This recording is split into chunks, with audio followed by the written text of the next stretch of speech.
So the Democratic Alliance, which is the second biggest political party in South Africa's government, has decided to take serious action against Police Minister. They went to the Cape Town Central Police Station and opened a criminal case against him.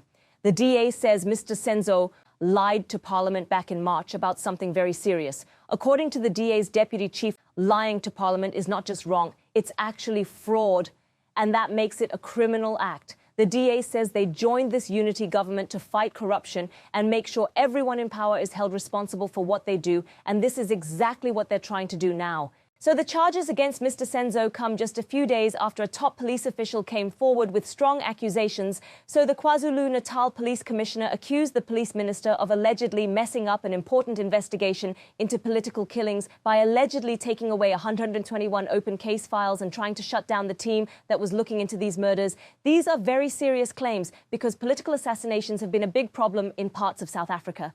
President Ramaphosa said on July 8th that he would deal with this issue, but so far he hasn't really said what he's planning to do about it.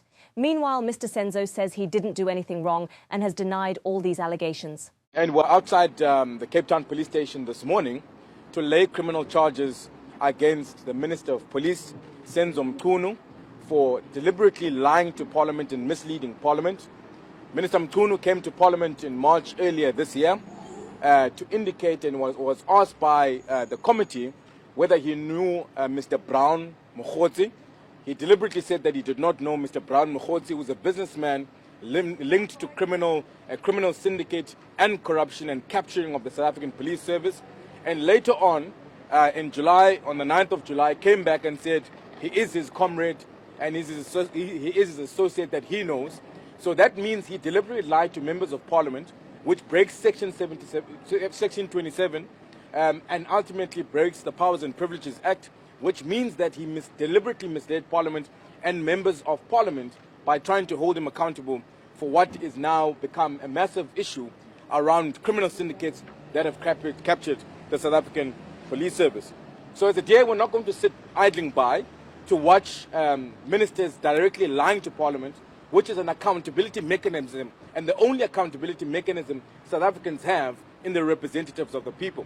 So we are out here today taking action on the Minister of Police by laying criminal charges.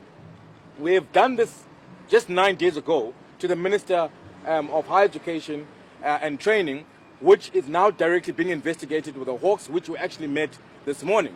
So meaning that these cases of corruption and lying to Parliament are being taken seriously, because it's tantamount to fraud to lie to Parliament. And there is precedence that has been set when somebody came to lie to Parliament in Tony Ngeni, who was arrested for doing so. So important for us to come and lay these criminal charges. The President has not said anything since landing back in South Africa on Tuesday and has not taken any action.